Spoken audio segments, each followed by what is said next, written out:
Welcome to the WinGIS tutorial series. In this video, we will demonstrate how to mark up and measure our maps. Some users come to WinGIS to create their own images of our maps. To be more specific, they draw on our maps and add measurements to them, usually to draft plans for a project area or to create a report about a specific property. To do this, they utilize the Markup and Measure tabs. Let's go over the functionality of these tabs so that you can start marking up our maps for yourself. Before we start, I want to clarify something that concerns some users. We've had a few users report being hesitant to draw on the maps, because they're afraid it will break the maps for themselves or other users. Don't worry, any markup or measuring you do on the maps is local to only your computer.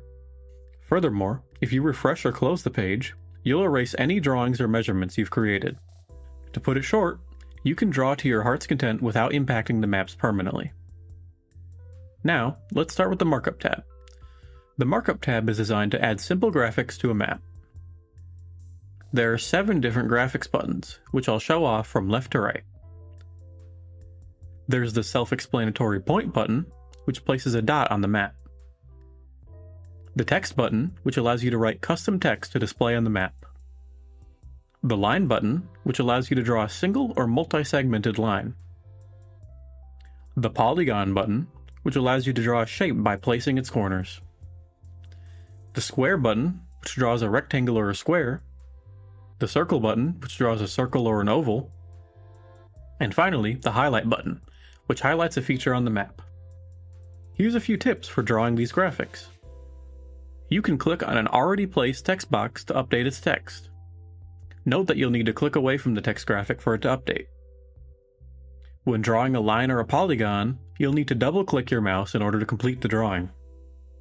Also, when starting your drawing, avoid dragging the mouse. Just click once where you want the drawing to begin.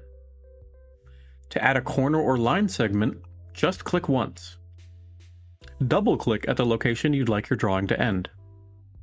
If you make a mistake while drawing, you can adjust or rotate a graphic by clicking it and dragging the squares that appear. By default, the graphics are a dark blue and white color. If you'd like to change this, open the Markup Styles dropdown. Here you can change the color of the graphic outlines, as well as the fill color. You can also change the font size for the text, and the line width for all shapes.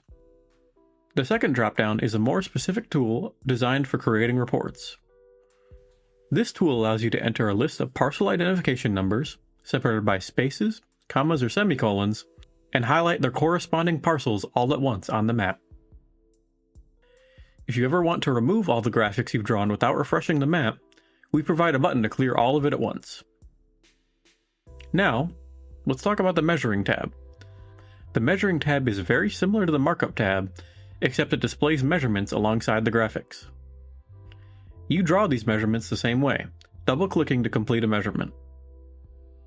Make sure you select the correct unit of measurement before you draw. Measurement graphics allow you to more precisely adjust them after being drawn. You can drag the specific segments of lines or corners of polygons after completing them. The measurement will be updated in real time. Once you've completed your measurements in Markup, you'll likely want to print the map you've created. To keep these videos concise, we'll end our tutorial here. In the next video, we'll explain how to properly export a WinGIS map. Thanks for watching.